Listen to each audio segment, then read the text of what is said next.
Wheelers, इनके बिना आजकल सरवाइव करना मुश्किल है। लगभग हर फैमिली में और कामकाजी लोगों के पास आपको टू व्हीलर दिखाई देगा। ऑफिस जाना हो, बाजार जाना हो, बच्चों को स्कूल छोड़ना हो, शॉपिंग जाना हो या कोई और डेली का काम, बिना बाइक या स्कूटर के एक कदम चलना भी मुश्किल हो जाता है। जरूरतें पूरी होने के बाद आता है स्टाइल वाला फंडा, जो यूथ में ज्यादा दिखाई देता है। फिर 100 सीसी की एक आम सी बाइक हो या 15 से 20 लाख की कोई सुपर बाइक। भाई अपने देश में बाइक्स का क्रेज तो बढ़ता ही जा रहा है, इसलिए इंडियन कंपनीज के साथ साथ विदेशी कंपनीज भी इंडियन मार्केट में अपनी जगह तलाश रही हैं और अपने सेगमेंट में कस्टमर बेस बनाने में लगी हुई है। तो आज क्विक सपोर्ट के इस वीडियो में आप जानेंगे कि कैसे टू व्हीलर कंपनी की फ्रेंचाइजी आप ले सकते हैं या फिर अपना बाइक का शोरूम खोल सकते हैं। तो इंडियन टू व्हीलर इंडस्ट्री की बात करें तो साल 1991 से ही ये लगातार ग्रोथ पे है। 2019 में टू व्हीलर्स के लगभग 21 मिलियन यूनिट्स प्रोड्यूस हुए थे और अंदाजा लगाया गया है कि 2025 के आते आते ये प्रोडक्शन लगभग 26.5 मिलियन यूनिट्स तक पहुंच जाएगा। तो अब इसी से समझ लीजिए कि भारत की बढ़ती आबादी को टू व्हीलर, बाइक और स्कूटी की कितनी ज्यादा जरूरत है। इंडियन टू व्हीलर इंडस्ट्री पे हीरो मोटोकॉर्प का दबदबा है, जो अकेले 37% मार्केट के साथ इंडिया में लीडिंग टू व्हीलर मैन्युफैक्चरर है। इसके बाद बारी आती है होंडा, टीवीएस, बजाज और रॉयल एनफील्ड की। तो चलिए अब जानते हैं कैसे आप किसी टू व्हीलर कंपनी की फ्रेंचाइजी ले सकते हैं। अपने बिजनेस ब्रांड को सिलेक्ट कीजिए। टू व्हीलर कंपनी की फ्रेंचाइजी लेने के लिए सबसे पहले आपको अपना टू व्हीलर ब्रांड चूज करना होगा, जिसके साथ आप जुड़ेंगे, क्योंकि चाहे आप किसी भी ब्रांड को क्यों ना चुने, उसके पीछे लॉजिक होना बहुत जरूरी है। जिस किसी ब्रांड के साथ जुड़ेंगे उसकी मार्केट प्रेजेंस कितनी है, लोग उस कंपनी की बाइक या टू व्हीलर कितना ज्यादा खरीदते हैं, क्या कंपनी फैमिली सेगमेंट में अच्छे प्रोडक्ट बनाती है, आप क्या शहर में हैं या किसी सेमी टाउन में, आपके एरिया में लोगों की आबादी कितनी है, क्या लोग टू व्हीलर लेने की कैपेसिटी भी रखते हैं और क्या आपके एरिया में ऑलरेडी कोई बाइक का शोरूम है या नहीं। तो ये सारे फैक्टर्स काउंट करने के बाद ही आप आगे बढ़ेंगे तो फायदे में रहेंगे। अगर आप टू व्हीलर कंपनीज की वेबसाइट पर जाएंगे तो आपको फ्रेंचाइजी अप्लाई करने का ऑप्शन दिखाई देगा। वहाँ फॉर्म फिल करके आप अप्लाई कर सकते हैं। इसके अलावा अगर वेबसाइट से आपने कोई कॉन्टैक्ट निकाल लिया है तो कंपनी के किसी हायर अथॉरिटी से बात करके भी इंक्वायरी कर सकते हैं। अब आगे बात आती है इन्वेस्टमेंट की। किसी भी ब्रांड के साथ जाना है, ये डिसाइड करने के बाद सबसे जरूरी फैक्टर है इन्वेस्टमेंट। एक बाइक शोरूम खोलने के लिए कम से कम 35 लाख से लेकर के 1 करोड़ रुपए तक की इन्वेस्टमेंट आपको चाहिए होती है, क्योंकि शोरूम का स्ट्रक्चर खड़ा करना, लोगों को हायर करना, सर्विस सेंटर के लिए मशीन्स की team, equipment and tools, space, security, safety, electricity, branding and marketing जैसी सारी चीजें मिलाकर के कम से कम 50 लाख रुपए तो चाहिए ही। तब जाकर के आप एक टू व्हीलर फ्रेंचाइजी ले पाएंगे। अगर बिजनेस कैपिटल की कमी है तो आपको लोन लेना होगा, जो आप किसी गवर्नमेंट या प्राइवेट बैंक से ले सकते हैं। एक टू व्हीलर शोरूम खोलने के लिए आपको कम से कम 4 से 5 हजार स्क्वायर फीट एरिया चाहिए होगा। अगर आप शोरूम के साथ साथ सर्विस सेंटर भी खोलना चाहते हैं तो शोरूम में बाइक रखने का space, customer desk, insurance desk, service centre desk, service centre area, staff के बैठने की जगह, स्पेयर पार्ट्स और इक्विपमेंट रखने के लिए स्टोरेज, ओनर या शोरूम मैनेजर का कैबिन और गोदाम, साथ ही जहां पर आपके कम से कम 50 से 100 टू व्हीलर रखने की जगह भी होनी चाहिए। तो अगर शोरूम में जगह कम है तो आप अपना गोदाम शोरूम से थोड़ी दूरी पर भी ले सकते हैं। वैसे शोरूम बनवाते समय ध्यान दीजिएगा कि शोरूम मेन रोड से एकदम सटा हुआ ना हो और शोरूम के आगे 20 से 30 फीट की जगह खाली होनी चाहिए ताकि पार्किंग की जा सके। अगर अलग से पार्किंग स्पेस है तो बहुत अच्छी बात है। शोरूम बनवाते समय आग लगने जैसे अनफॉर्चुनेट इंसिडेंट्स को रोकने के लिए आप फायर सेफ्टी इक्विपमेंट जरूर से इंस्टॉल करवाइए। साथ ही 4 से 5 फायर एक्सटिंग्विशर किट भी शोरूम में हमेशा मौजूद होनी चाहिए, क्योंकि कोई भी टू व्हीलर 50,000 से कम का होता नहीं है। तो ऐसे में शोरूम में कम से कम 40 से 50 लाख के सामान की सेफ्टी बहुत जरूरी है। शोरूम का इंश्योरेंस करवा के रखेंगे तो फाइनेंशियल लॉस से बच सकते हैं। फ्रेंचाइजी लेने पे मिलने वाले सपोर्ट की बात की जाए तो किसी भी कंपनी के साथ टू व्हीलर फ्रेंचाइजी लेने पे कंपनी शोरूम के लिए लोकेशन चूज करने में, कंस्ट्रक्शन और डिजाइन तैयार करवाने में हेल्प करती है। लोकल और रीजनल मार्केटिंग सपोर्ट भी आपको मिलता है। अग्रीमेंट करते समय कंपनी के एडमिनिस्ट्रेटिव और टेक्निकल सपोर्ट से आपका काम बहुत ही आसान हो जाता है।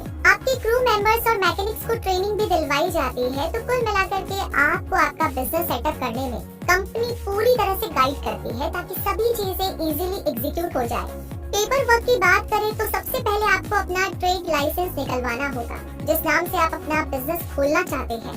जीएसटी नंबर अप्लाई करना होगा, उद्यम आधार लेना होगा और कंपनी के नाम पे pan card, bank account, fire safety NOC और अगर शोरूम किराए पे है तो रेंट एग्रीमेंट होना चाहिए। कंपनी के नाम पे ही आईटीआर फाइल होनी चाहिए।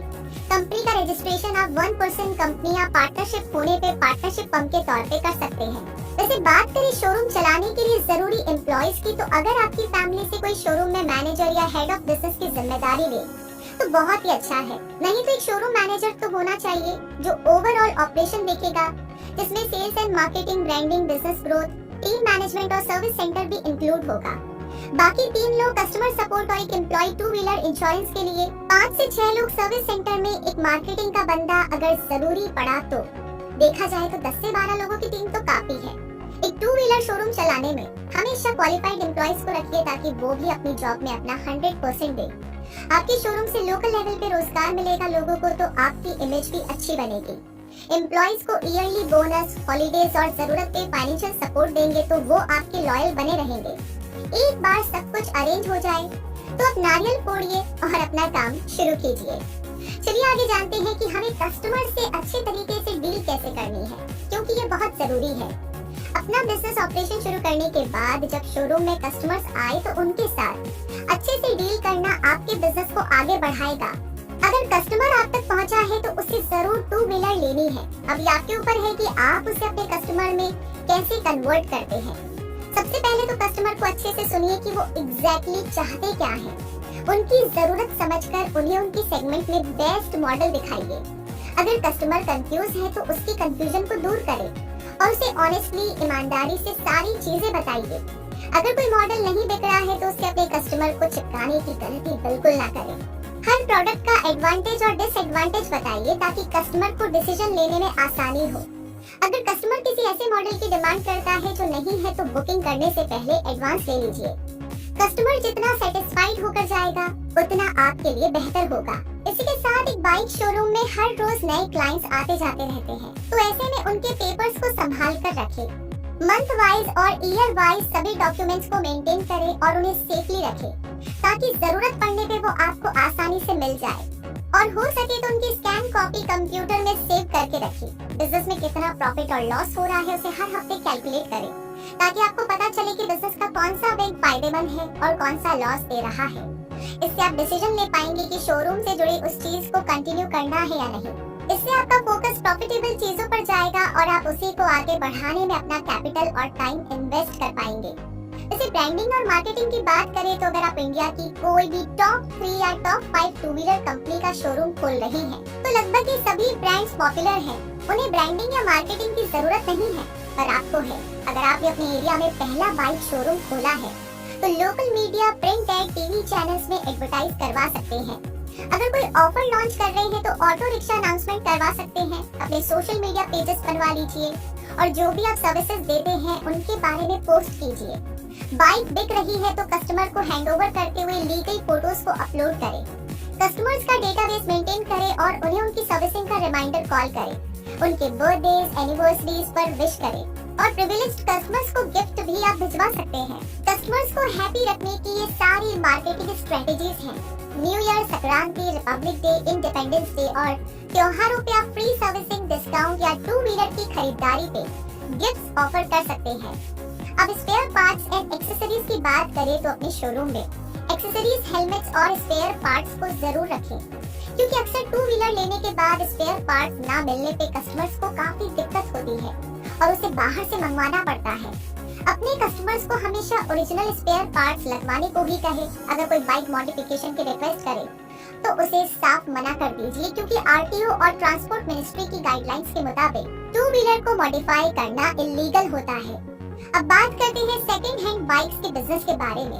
अगर कोई कस्टमर आपके पास सेकंड हैंड बाइक या स्कूटी की इंक्वायरी लेकर आता है तो आप इससे भी प्रॉफिट कमा सकते हैं। कई बार होता है कि लोग अपनी 2 व्हीलर को बेचने के लिए कस्टमर ढूंढ रहे होते हैं, तो वो शोरूम में बता जाते हैं कि अगर कोई कस्टमर मिले तो उन्हें बताया जाए। अब बिकने वाली बाइक से प्रॉफिट कैसे निकालना है ये आपकी स्किल पर डिपेंड करेगा। हालांकि ऐसा करना आपकी मर्जी है, पर सेकंड हैंड बाइक्स और स्कूटर्स का भी बिजनेस काफी फायदेमंद होता है। साथ ही ड्राइविंग लाइसेंस बनवाने आए लोगों की हेल्प कर देंगे तो वहाँ से भी प्रॉफिट कमा सकते हैं। ध्यान रखिएगा कि आपके पास कोई चोरी का सामान ना पहुँचे।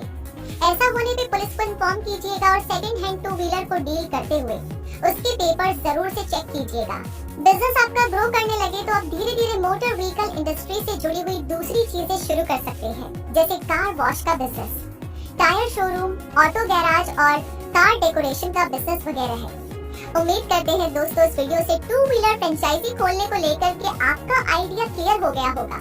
फिर भी कोई सवाल है, कोई कंफ्यूजन है, कोई डाउट है तो प्लीज कमेंट सेक्शन में लिख करके जरूर बताएं। और ये जानकारी आपको कैसी लगी ये भी बता दीजिए। लाइक ऑलरेडी कर दिया है तो इसे शेयर करना बिल्कुल ना भूलें। और अभी तक अगर आपने हमारे चैनल को सब्सक्राइब नहीं किया है तो